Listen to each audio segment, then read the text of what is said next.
Hey there everyone, this is Rina Hicks and you are watching All Access. Guys, I'm giving you an all access pass to Gastronome, to the Gastronome. The point of this video and the videos that are going to come after this is to just give you an all access pass into leaders and entrepreneurs in their space and in their industries, so that you hear inspirational stories and not just see success and think somebody just woke up successful, but just so that you understand people's journeys and so that we can all be inspired in all the different things that we desire to do. So this morning or today I am with Kamau. I'm sorry, his name is Roni Karina. Most of you know him as Roni Karina. It's fine. He's my brother, so I know him under other names. He's my beloved brother. I am so proud of this guy, and he inspires me in so many ways. He challenges me every day, and I am so honored to have him on this show. And so, welcome to the show. Thank you very much. Yeah, I think we'll just get right into it. So Gastronome is a company that you formed and founded and are now MD of. Yep. And you have several people working for you. So maybe before we get to the Gastronome, just maybe we start with just a bit of background about who you are, where you came from. Okay. Yeah. Okay, yeah, thank you for having me on the show. I think, you know, if there's anything I love to talk about, it's about the business and just how it became what it is today.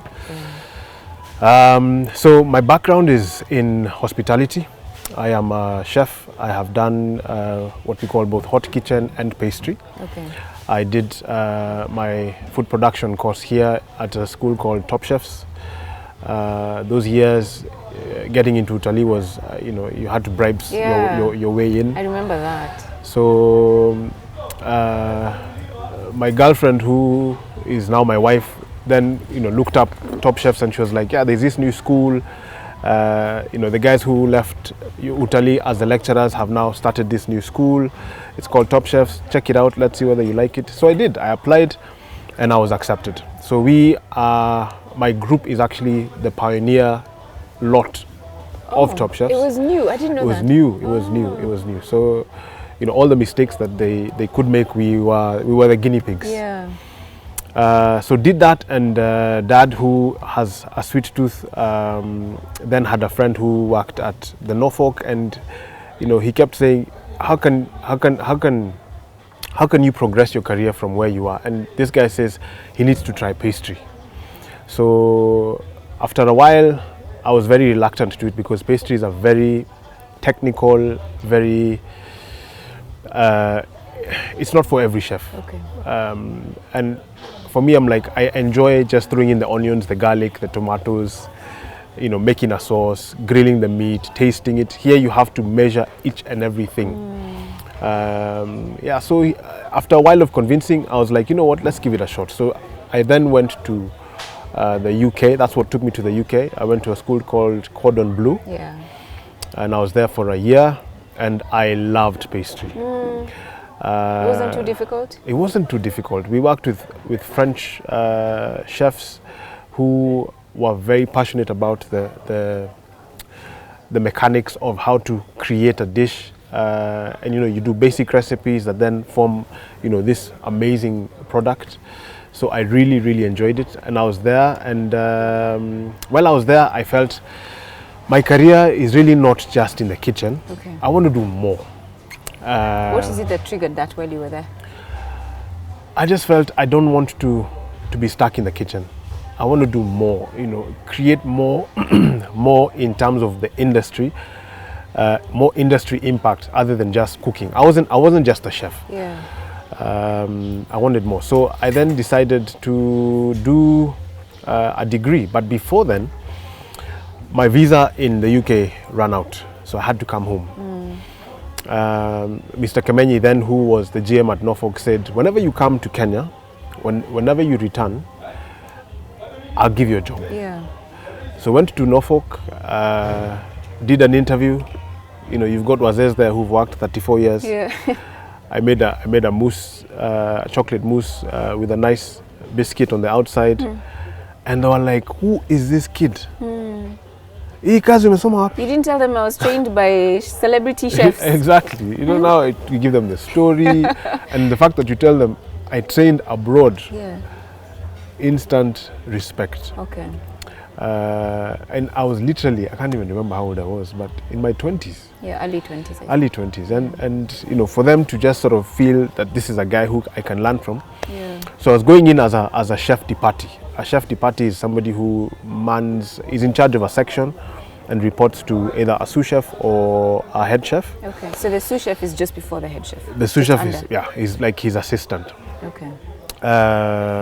So did the interview, and I remember then Norfolk was just being bought by Fairmount, so the kitchen had no equipment. I remember mixing the cakes and the stuff by hand. So there's the machine we saw in there that mixes the dough. You had to do that by hand? I had to do that by hand. You're at the Norfolk? At the Norfolk. So I'm like, Norfolk, surely, you know? And they kept telling me, you know, vitu ziko kwa meli zinakuja. It was very funny. But, you know, something that would have taken me an hour and a half, 2 hours, took me, I think, 4 hours to finish. So I knew, one, I don't have a job because I've taken too long to finish. Yeah. Two, they will not think I'm good enough for the position I'm applying for. But funny enough, they were offering me an assistant pastry chef job. Okay. Which is a higher position than what I was applying for. Oh, really? So essentially a sous chef in the pastry section. Okay.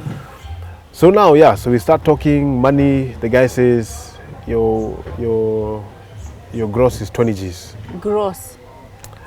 I was like, 20 G's? At 20,000? And then those days, Dad had a Subaru, which I used to use to go around. Yeah. I'm like, to a week probably is like 10 G's. Yeah.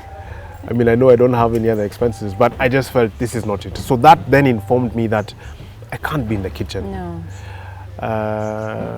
And even in college, they tell you, you know, we are teaching you stuff that you can use to diversify, not just be in the kitchen, but use that knowledge to do different things. You could sell equipment, you know, you could go into technical stuff where you know, like the rationale, what are the benefits of it? As a chef, I know how to cook.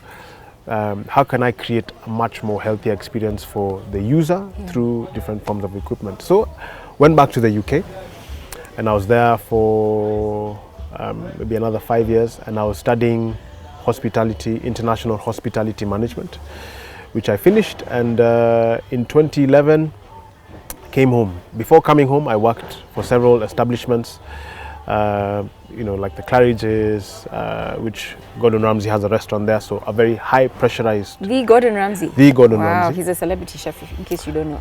Yeah, a very high pressurized environment. He's the guy who does Hell's Kitchen. Hell's Kitchen. Oh my gosh! Did you meet him? And the F word. So I never met him. Okay.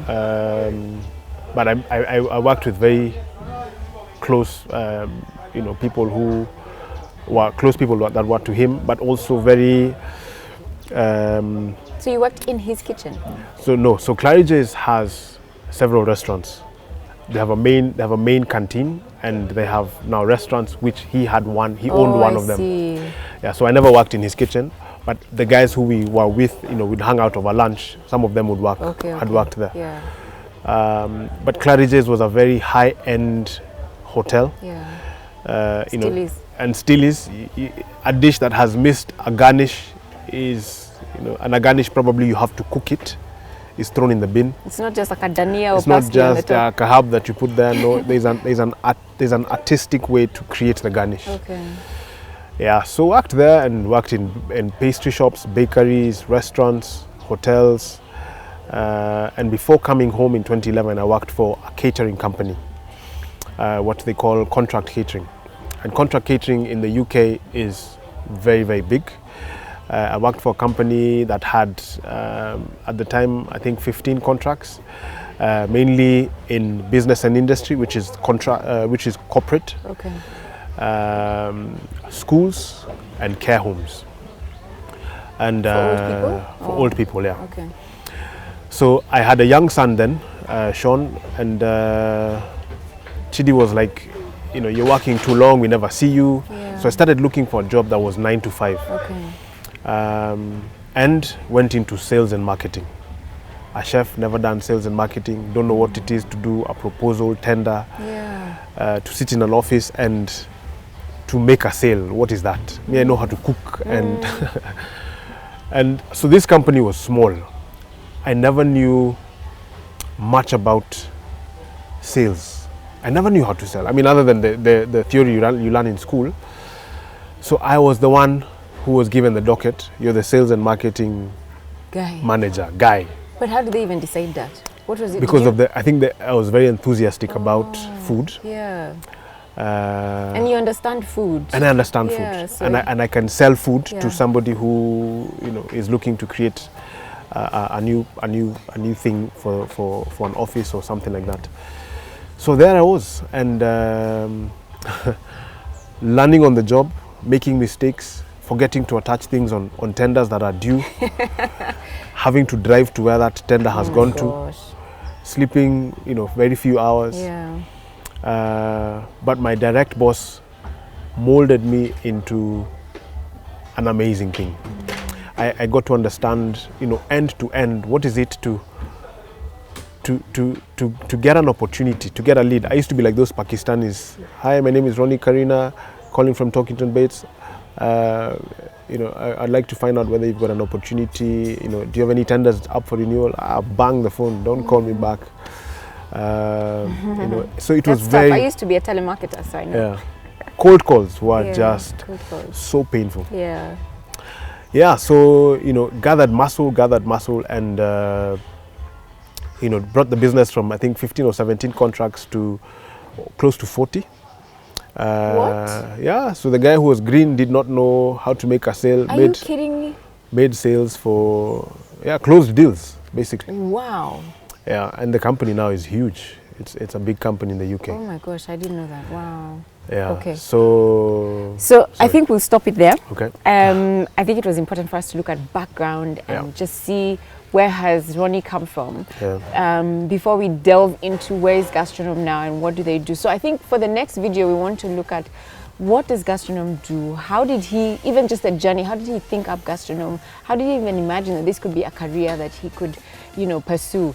This is all access. If you have any industry or person or leader that you would like us to interview, please send us your questions and requests, and you never know, we will have them on the show. Take care, guys, and subscribe so that you don't miss any of the videos. God bless.